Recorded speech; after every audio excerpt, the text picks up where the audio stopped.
Hi, my name's Peter Chisholm again, and I'm pinch hitting today for Makita Keegan, who's unable to be here. And I'm right now here with Dr. Ron Etskovitz, who's running for the Board of Health here in Ashland. Ron, welcome to the show. Thank you. We're going to be talking for about 15 minutes, and I guess I probably should start out by saying to you, why are you running? What possessed you to run for the Board of Health? Yeah, it's probably a little outside of what I would normally do. I got interested in a little bit in some town politics with a development that's going in behind the house that we live in, and went to a few meetings, met a few people, and spoke with some people. They said there was an open position on the board. Found out that I had a medical background, and it sounded like something that if I could help and be beneficial to the community and give some expertise from that side of things. I've lived here for 20 years. If I can give back to this community, I'd love it. I've been here for that long. I don't plan on going anywhere for a long time, and I thought it might be a good idea. That's good. Where do you live? We're on Hardwick. Oh yeah, right. Yeah. And is some further development up there? Yeah, they're putting in another development where the Ellsworth were, so they're putting in a development back there. So, Ashland, would he homes up there? Or? Yeah. Yeah. I think that's probably better than condos. Yeah, right. Exactly. They well, let me get started then. You've got a good reason for running. What are your key issues for running for the Board of Health? That's a really good question. Since I haven't been on the Board of Health, I've only spoken to a few of the members. Yeah. I know what some of the issues are. Just in general, the Board of Health is supposed to make sure that the citizens of Ashland are healthy and protected from, potentially environmental hazards, water hazards, any way they can. So I think there is going to be a little bit of a learning curve for me since I haven't been in this position before. This is the first time I've run for any type of public office. I certainly think I can pick up on the issues. I know, usual issues from what I've been speaking to people about. There's concern, about, building the apartment complex in the commuter rail area because of the Nyanza cap. So that's one thing that would probably need to be monitored by the Board of Health as well as the EPA and other town boards. And just usual things like restaurant cleanliness that people like, trying to, look at, keeping tobacco out of the hands of minors, trying to educate people about chronic diseases that they can get under control more quickly if they know a little bit more about them, whether it's blood pressure or diabetes. And education is really something, that's what I do on a daily basis with my patients because I feel like it gives them, a good chance to understand about their diseases and better their health. So it's really for all of those reasons. Hey, do you kind of picture yourself as a possible peacemaker on the board? They've had some little ups and downs on the board this year. I know one member resigned. Yep. They've had some issues, policy, procedures, et cetera. Right. Yeah, I've heard that it's a little contentious. I think one of my strengths is that I think I can get along with everybody. I don't think there's one way to do things. I think there's a lot of different ways to do things.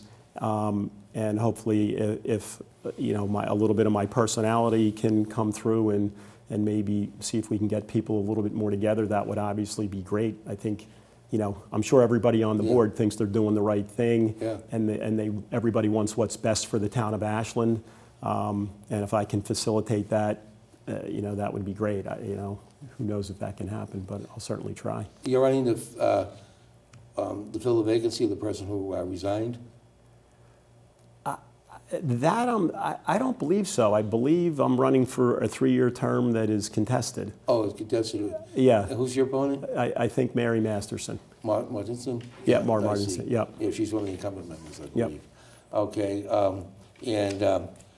So is your medical practice in Ashland or elsewhere? No, I'm in with a group, New England Podiatry Associates. We have an office at Newton Wellesley and in Chestnut Hill.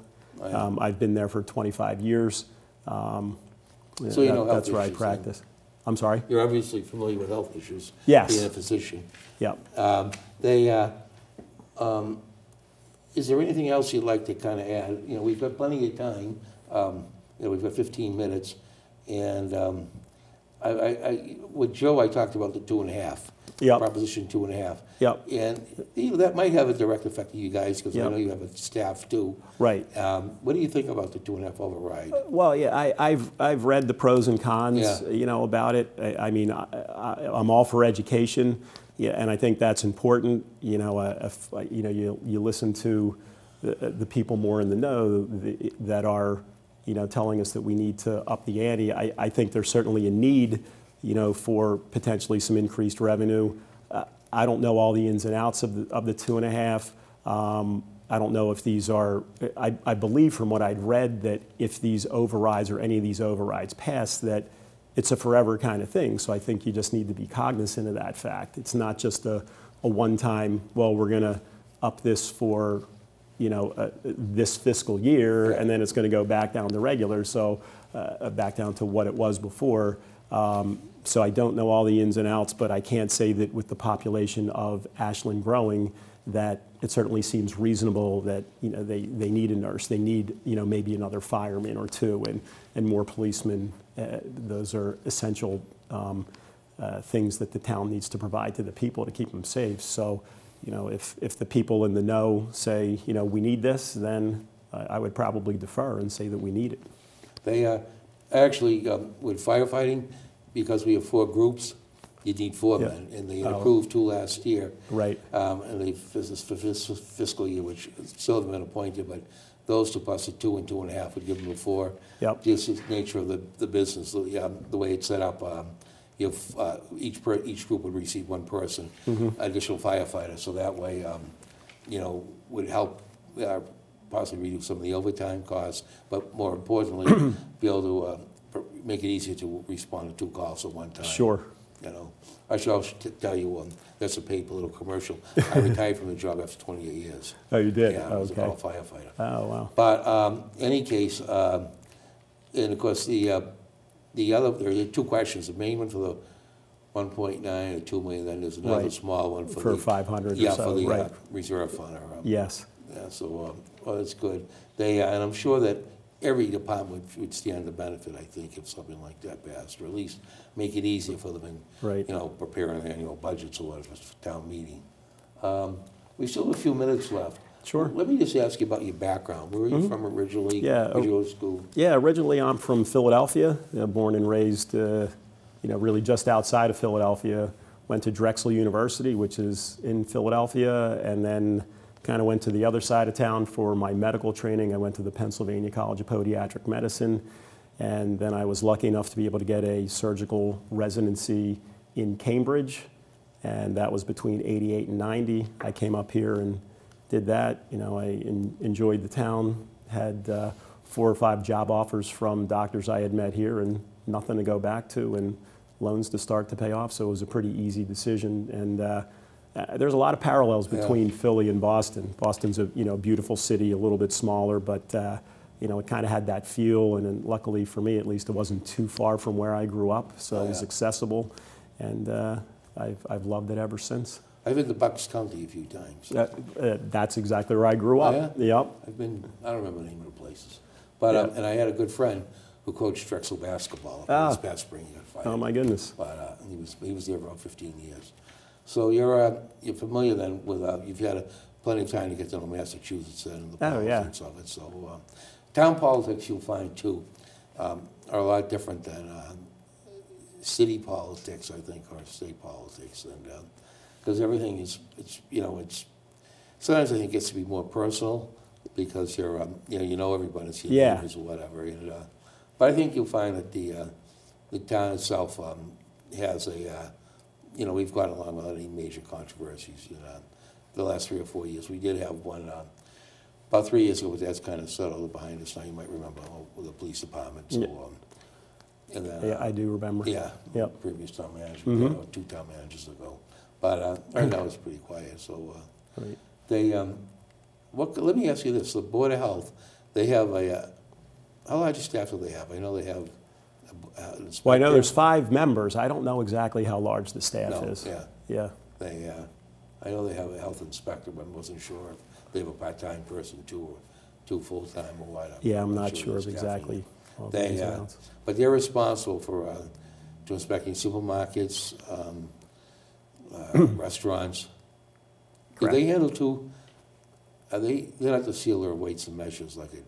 I don't believe so. Yeah. No. Just the Right. food. Anything that has to do Yeah. anything that has to do with public health. And they must be pretty involved too with the assisted living residences or the new nursing homes that they've built recently. You must have to inspect those, I guess. They probably, yeah. Actually, that could be more of a state mandated, Yeah. thing where some of the insurers come in, like if we have Joint Commission come in and regulate and our hospitals and check everything we're doing. So I don't know that that's a Board of Health thing. There may be other issues, but I don't know that they would actually inspect them like that. Maybe the construction phase. You just make sure the meeting, right? Sanitary standards or whatever with the. Yeah, I think there is something that has to do with that. Absolutely. Yeah. So let me ask you a final question here. Why should a voter vote for you? That's a really good question. If people are happy with the status quo, I don't want them to change. If people feel like I can offer potentially something different with a medical background, that may be a little bit of a different point of way of looking at things. That's one of the things I can bring to the table. I'm well connected with the medical community. I have friends, colleagues that are not only medical doctors, but also masters of public health that I can lean on if I have questions that the board might need some help with. I have some experts to go to. I also have very close friends that are in environmental engineering and do a lot of remediation work. And I've already, at least cursorily spoken to a few of them about the Nyanza issue, and they're willing to give me their expertise. My father's a structural engineer, so I think I can pull from a lot of different things, and I'm coming from a little bit of a different side of it. And that could be how I could help if people feel like that's a benefit to the town, then great. Yeah. Yeah. Then those are some things I can offer. All right.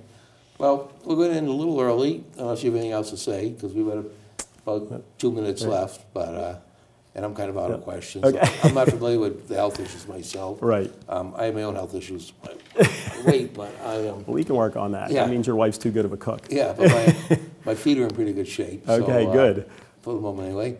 So I want to thank you for coming by, Ron. Thank you very much. Wish you the best. Yeah, and, thank you very much. Yeah, thanks again. Appreciate you having me. Yep, my pleasure. This is Peter Chisholm. I'm filling in today for Makita Keegan, who will be back, I'm sure, on her regular show and slot next week. But in the meantime, I want to thank you for listening, and please make sure you vote on May 17th. We've got candidates right down the ballot from selectmen on down.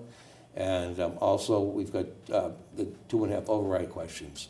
So we urge you to exercise your franchise and get out there and vote. May 17th, the polling place is open at 7 in the morning till 8 at night. All the precincts are located at Ashland High School. And we encourage you to get over there and vote. Because if you don't vote, you have nothing to complain about. You don't complain.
We'd love to hear from you here at Policy Beast, and there are a lot of ways to get in touch with us. You can follow us on Twitter at PolicyBeastTV. We have a Facebook fan page. Look us up on Facebook. You can also email us at policybeasttv@gmail.com.